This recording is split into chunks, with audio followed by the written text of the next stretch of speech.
ու ես հասկանում եմ քֆուրը ծանր տանում Հայաստանում, որտեվ դաժե եթե դու այդ բառի մեջ ինչ-որ տենց սուր չես տանում, շատ վատ բան չես տեսնում, դու գիտակցում ես, որ կա ընդհանուր ընդունված այդ երևույթը, որը դի վատ բան է, ու դու ջոգում ես, որ այդ անողը շատ հավանական է, որ այդ ամեն ինչը գիտակցելով է անում, հետևաբար դրա մեջ ինչ-որ անհարգանք կա քո ներկայության հանդեպ, էլի, то есть եթե օրինակ ինչ-որ տղերքի մեջ կոնֆլիկտ ա լինում, որ ինչ-որ մեկի ընկերուհու մոտ քֆուր է արել մյուսը, դաժե եթե տղեն չհամարի, քֆուրին սուր չնայի, ինքը գիտի, որ դիմացինը գիտակցում է, որ եթե իրանք ասենք անծանոթ են, գիտակցում է, որ այդ կարա որպես անհարգանք ընկալվի ու մեկը էդի անում է։ Բայց ես вообще կուզեի, որ ընդհանուր вообще քֆուրին տենց վերաբերմունք չլներ, էլի, մեր մոտ, որտեղ ինքը ուղղակի բառ է, էլի։ Ու ջոգում որ հայերեն քֆուրները իրանք շատ սենց կոպիտ են, շատ ինչ-որ զզվելի են, էլի, ինչ-որ շատ գռեհիկ են իրանց հնչողությամբ ամեն ինչով, բայց նաև այն պահը կա, որ մենք սովոր ենք այդ ձև ընկալել իրանց, դες եթե ավելի խոսքի մի մաս լիներ, ինձ թվում է շատ ավելի թեթև կնայինք, չնայած իրանց հնչողության մեջ համաձայն եմ, որ կա ինչ-որ բան ավելի տենց կոպտություն, կան օրինակ անգլերենում вообще ինչ-որ շատ փափուկ բառեր են, շատ հաճախ, որ լեզուն չիմանալուց չես մտածի, որ դա ինչ-որ բացասական բան կարա լինի, իսկ հայերենում պրեմ նենց է, որ եթե լեզինը չտիրապետես, կջոգես, որ այդտեղ փորձում են մեկին ծաղկին դրանով։ Պրոստը այն, որ Հայաստանում այդ տենց բանը, վատ բանը համարվում քֆուրը, այդ ինձ թվում է անդից է գալիս, որ вообще քֆուրների մեծ մասը իրենք ինչ-որ կամ սեռական օրգանների հետ են կապված, կամ սեռական ակտի հետ են կապված, զգալի տոկոս էլի ինձ թվում է։ Որ Հայաստանում այդ տենց բանը շատ վատ երևույթ է քֆուրը, այդ ինձ թվում է նրանից է, որ Հայաստանում ոբշի շատերի ուղեղում նստած է, որ սեքսն էլ է ինքը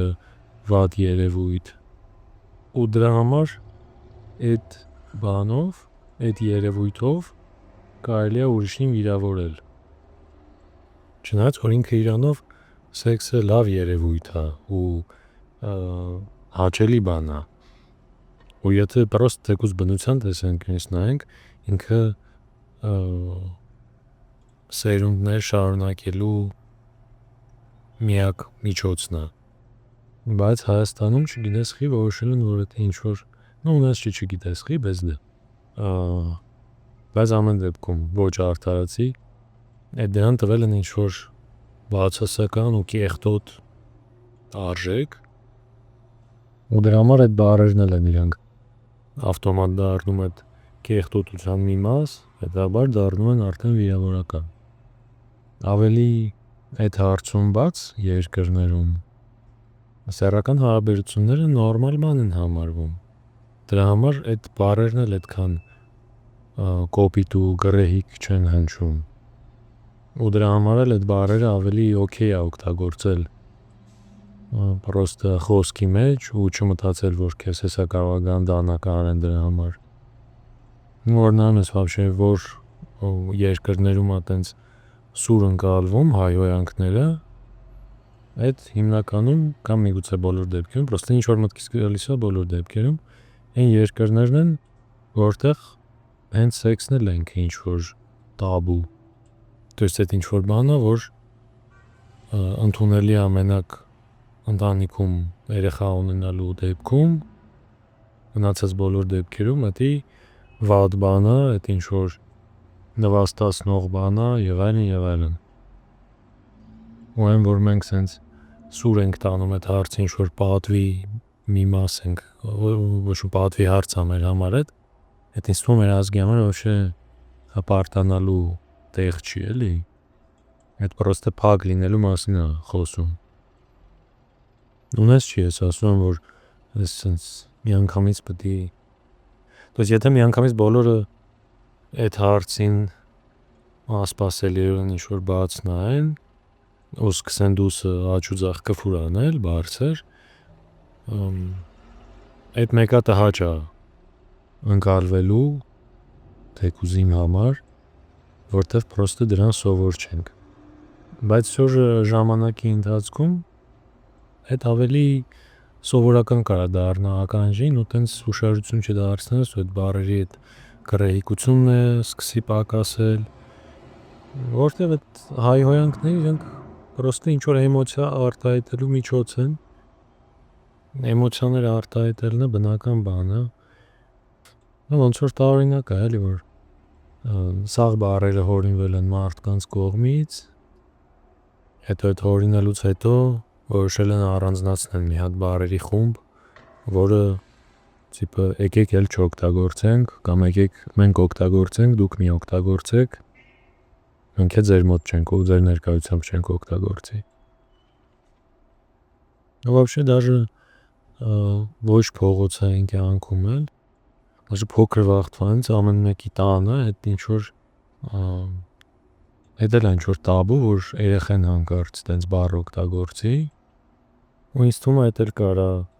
պատճառներից մեկը հանդիսանա, որտեվ երեխան հա գիտի այդ բառերը, պրոստը չի օգտագործում, բայց որ ինքը իմանում որ այդ բառերը չի կարելի օգտագործել, ենթադրում եմ թե կարա պատճառ հանդիսանա, որ սեռական հարաբերությունները ի սկզբանե մարդու մոտ տենց երեխա վաղտվանից տպավորվեն որպես ինչ որ ոչ միանշանակ ու ինչ որ կեղտոտ բան, որտեղ դրա մասին չի կարելի խոսալ, ոսկի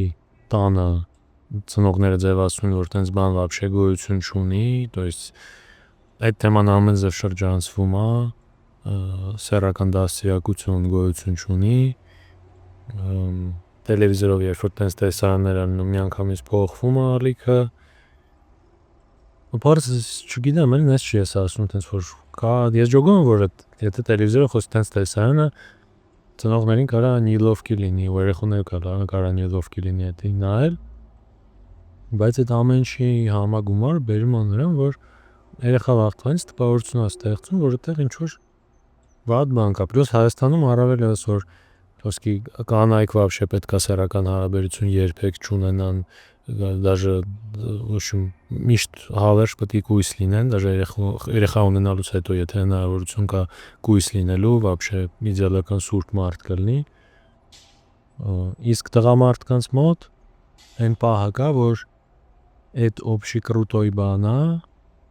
բայց քանի որ տենց մաքուր ճիշտ աղջիկը ինքը պետքա հավերժ կույս լինի, հետեւաբար պետքա գտնես այն կեղտոտին,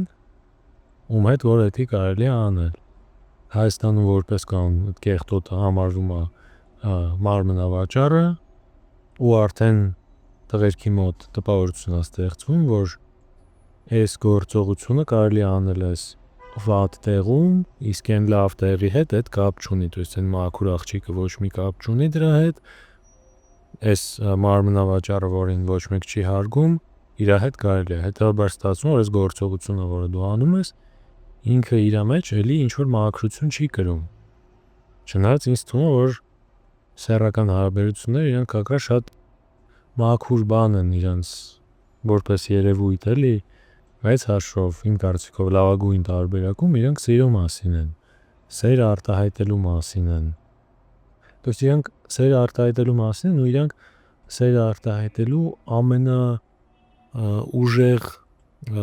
ստադիաներից են, երբ որ ամենա էմոցիոնալ, ամենաշատ կիրք պարունակող իրանց մեջ։ Ու մենք այն ինչը որ ուժեղ սեր արտահայտելու միջոց է, ամենաուժեղներից մեկը,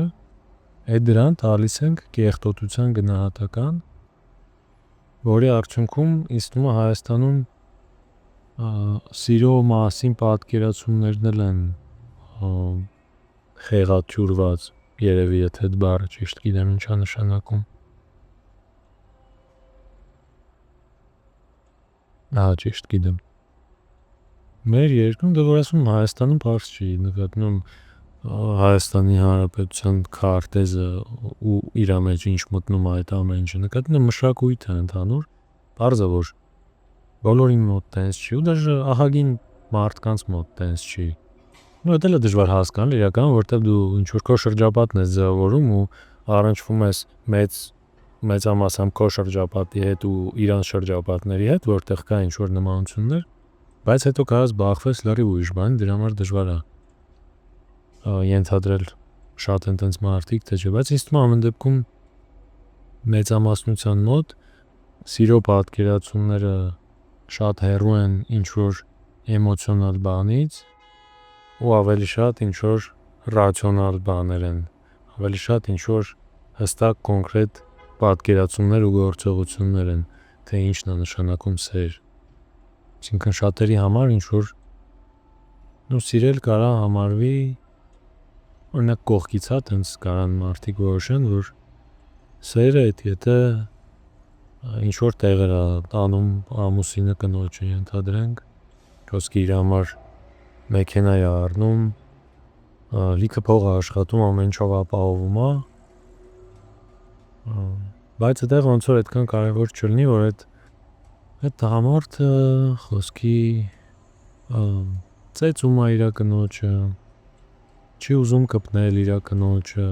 նույնիսկ նենց է ոնց որ ինչ-որ տղամարդու վրա գրոզի տանում, նույնիսկ հակառակը էլի, պրոստ այդ ամուսինները երկուսն իրար չեն ուզում կպնեն, ընդհանուր հետաքրքրություններ, թեմաներ չունեն, ընդհանուր զբաղմունքներ չունեն մեծ հաշվով, սա որը կռիվ են անում, սա որ դժգոհ են իրարից, սա որ իրարից բողոքում են ուրիշների մոտ, բայց իրանք գիտեն, որ սերը ոնց որ դրա մասին չի, սերը նրա մասին է, որ դու քո կնոջ համար առնում ես այն ինչ որ իրան պետք է, կինդ քո համար տունն է մաքրում ու տենց ինչ որ բաներ, ու վсё, օքեյ է սա։ Բայց միևնույն ժամանակ այն որ դուք կարաք ուժեղ էմոցիաներ իրար հանդեպ ունենաք, ուզեք իրար կպնել ու բաց չթողնել, դա արդեն կարա ինչ որ կեղտոտ մի բան համարվի, առավել եւս եթե դա մինչեւ ամուսնությունն է ալնում, ոնց որ նես տպավորություն որ մինչեւ ամուսնությունը մարդիկ չեն կարող իրար սիրեն, էլի։ Իսկ թվում է առողջ ինչ որ իրավիճակում, եթե մարդիկ մինչեւ ամուսնությունը իրար չսիրեն, то ինչի համար вообще իրանք ամուսնանում մեծ հաշվով, եթե այդ ինչ որ բան չի, ֆիկտիվ ամուսնություն չի։ Իսկ եթե մինչեւ ամուսնությունը իրանք իրար սիրում են, այդ դեպքում խի պետք է իրանց արգելված լինի այդ սերը արտահայտել։ Ու այդ սերը արտահայտել նենց ոնց իրանք են ճիշտ գտնում։ Խի պետք է այդ քննադատվի էլի հասարակության կողմից, այսինքն եթե դու հասարակության ինչ-որ անդամ ես, ում համար որ այդ ձև արտահայտելը օքեյ չի, դու կարաս քո սերը տենց չարտահայտես, բայց խա քեզ այդքան կպնում ու վիրավորում, որ ուրիշները կան իրանց սերը արտահայտեն նենց ոնց զգում են։ Ու вообще այդ պսևդո հայրենասիրությունից եմ ջղայնանում, որ մարդիկ ինչ-որ ասում են, այդտենց եք անում, մեր ազգը եսիմ ինչ է դառնում, մեր արժեքները դարձնում եք Եվրոպա, եսիմ ինչ բան ես կողմ են կողմ, բայց հայրենասիրությունը դրանով չի որոշվում, էլի։ Այդ նույն մարդը, ով որ այդտենց քննադատում է, ինքը կարա իր կնոջը ծեծի, իմանալով որ ինքը իր կնոջից ուժեղ է, ու իմանալով որ ինքը պատասխան չի ստանալու, բայց ինքը չհամարի որ դրանով ինքը բան անում, այդ նույն տրամաբանությամբ իր ազգին է վնասում ու իր ազգն է խայտարականում եւ այլն եւ այլն։ Ու вообще այդ մարդիկ որ տենց խոսում են մշակույթից, ազգից, Եվրոպա դառնալուց, ինչ որ հայացքներից ու նման բաներից, այդ մարդկանց շատ մեծ մասը вообще ոչ խաբար է մեր մշակույթից, ոչ է որևէ բանից, պրոստը ինչ որ տեսնում են իրանց արտասովոր է թվում, դա համարում են որ վատն է, ու դա համարում են որ մեր ազգը խայտարակ է անում դրանով, բայց այդ մարդիկ вообще ոչ մի գիտելիքի չեն տիրապետում, էլի նրա մասին ինչից որ խոսում են իրանք։ Այդ պրոստը ինչ որ վախ է նոր բաներից, կամ նոր չէ, արտասովոր բաներից, որոնք դու вообще կարաս քո կյանք չմտցնես, բայց դու դրանից վախում ես, բայց որպեսզի դա չանվանես վախ, որպեսզի չանվանես որ քո համար ինչ որ մի բան անհասկանալի է ուղղակի, դու դրան ինչ որ շատ վեհ գնահատական ես տալի, որ դա քո հայրենասիրությունն է քո մեջ տենց երում, դրա համար դու ջղայնանում ես, որ որևէ բան կարա չլինի նենց, ոնց 50 տարի առաջ էր։ Ու ես նման հարցերի շուրջ ինչքան մարդու հետ ինչ որ դիսկուսիա եմ ունեցել, ես տենց դեպքը չեմ հիշում, որ մարդիկ կանան բացի իրանց զգացականից ուրիշ որևէ բանով բացատրեն, թե խիա այն ոնց առաջ էր ավելի ճիշտ։ Հիմնականում այդ ինչ-որ զգացական բաները տիպը դե տենց նորմալ չի, դե սաղս է գիտենք, որ տենց չպետք է լինի, մեր պապերը տենց չեն արել ու նման ինչ-որ բաներ, ինչը պրոստը այդ սաղի փոխարեն կարելի ասել այդ իմ համար անսովոր է։ Բայց միշտ դժվար է անսովորը ինչ-որ վախը ու նման բաները ընդունել։ Նույնիսկ երբ որ մարդ կարողանում է ընդունի, որ ինքը ինչ-որ մի բանից վախում է, խուսափում է կամ նման մի բան, այդ բայց սկսած այդ մարդը շատ ավելի բաց է դառնում լիքը բաներ հասկանալու համար։ Ես չեմ ասում ընդունելու համար, բայց գոնե հասկանալու, գոնե խորանալու այդ ամեն ինչի մեջ։ Եթե դու ընդունում ես, որ քո տեսած խնդիրը մենակ արտաքին աշխարհից չի, միգուցե խնդրի ինչ-որ մի մաս կամ ամբողջությամբ ներսից էլ կա, երբ որ դու քեզ թույլ ես տալիս այդ ընդունես, այդ վաղ դու ավելի բաց ես լինում խորանալու այդ երևույթի մեջ, որը որ քո մոտ տենց հարցեր է առաջացրել։ Ու այդ վաղ նոր դու կկանաս ռեալ գնահատական տաս ու հասկանաս դա վատ բան է քո համար, թե լավ բան է։ Ու անգամ եթե դու հասկանաս, որ շուտկի դա վատ բան է, այդ վաղ եթե ինչ-որ մեկ քեզ հարցնի խիա վատ բան, դու արդեն իրեն չես ասելու, դե սաղս է գիտենք, որ սենց է, մեր պապերը նենց են եւ այլն, դու այդ վաղ կբացատրես խիա դա վատ բան։ Բայց քանի դեռ ես մարդուց չեմ լսում բացատրություն, այլ լսում եմ, որ պրոստը ինքը դրան պատրաստ չի։ Ես չեմ կարող այդ կարծիքները ընդունեմ որպես մի բան, որը որ կարա հարցակային տակ դնի իմ հայացքները։ Եթե ինչ-որ մեկը իմ հայացքներին հակառակ բան ասի ու բացատրի իր տեսանկյունը, իմ հայացքները միանշանակ հարցակային տակ կդրվեն։ Պրոստը նման մարդկանց ուժը կայանում է ոչ թե իրանց ինտելեկտուալ կողմի մեջ, այն առումով չեմ ասում, որ այդ մարդիկ հիմարներ են կամ նման մի բան, այլ այն առումով, որ իրանց հայացքների դեպքում ստավկեն չի դրվում ինտելեկտուալ մասի մեջ, դա բացատրելու, տեղ հասցնելու կամ թեկուզ նրա մեջ, որ իրանք վստահ լինեն դրա մեջ, այդ հայացքների մեջ։ Իրանց ուժը կայանում է քանակի մեջ ուղղակի։ Այդ մարդիկ գիտեն, որ դաժե եթե ես իրանց հակառակ բան ասեմ ու իրանք իմ հետ համաձայն չլինեն, բայց իրանք իմ հայացքները չկանան փոխեն, միևնույնն է իրանք գիտեն, որ իրանց մեջքի հետևում կա մի հատ ահռելի բանակ, իրանց հայացքները կիսող, իսկ իմ մեջքի հետևում շատ ավելի քիչ մարդիկ կան։ Ու դրա համար դա իրանց վստահություն է տալիս, որ ուղղակի այս մյուս մարդիկ են տարօրինակ։ Դες եթե ինչ-որ մի բան ավելի քիչ մասշտաբներ է գրավում, ավելի հեշտ է դրան վերաբերվել, որ դե եթե քիչ են, ուրեմն մի բան նորմալ չի, որ իրանք տենց են նայում։ Իսկ այս պարագայում էսի դաժե նենց հարց չի էլի, որ ինչ-որ տենց մենակ խելացիները կարան դրան հասնեն կամ նման բան, вообще դրա համար խելացիություն պետք չի, պրոստը այս նենց հարց է, որ եթե այս մշակույթի մեջ չծնվենք, ուրիշ մշակույթի մեջ ծնվենք, ուրիշ վերաբերմունք կունենենք։ Այսինքն կան երկրներ, որտեղ մեծ մասը համարում է, որ այդ նորմալ երևույթ է, ու նենց չի, որ այդ համարողները ավելի խելացի կամ ինչ-որ հաստատված մարդիկ են, քան ստեղի այդ երկու կողմերից որևէ մեկը։ Սաղ սովորական մարդիկ են, պրոստը տարբեր մշակույթների մեջ են մեծացել, տարբեր ձև են ձևավորվել։ Բայց երբ որ ինչ-որ մեկը մեծամասնություն է, ինքը ավելի հավանական է, որ կհամարվի որպես ճիշտ բան, պոզիցիա, ով որ քիչ է, ինքը կհամարվի սխալ, բայց ես նենց չի ասում, որ քիչն է ճիշտ, շատը սխալ։ Ես կարծում եմ, դաժե ճիշտն է իհարկե տաքսի բառը, բայց ամեն դեպքում ճիշտ է նա, ով որ գիտի թե խիա ինքը ճիշտ, ով որ ունի դրա բացատրությունը, Ուսեն մարդն է գիտի թե ինքը ճիշտ է, որ պրոստը տեսել է, որ բոլորը տենց են անում։ Բայց ինքը չունի դրա բացատրությունը։ Բացի այդ թույլ արգումենտներին, որ բոլորս էլ գիտենք, որ սենց է, չէ, բոլորս չգիտենք, խոսքի ես չգիտեմ, որ տենց է։ Կամ ավելին, ես գիտեմ, որ տենց չի։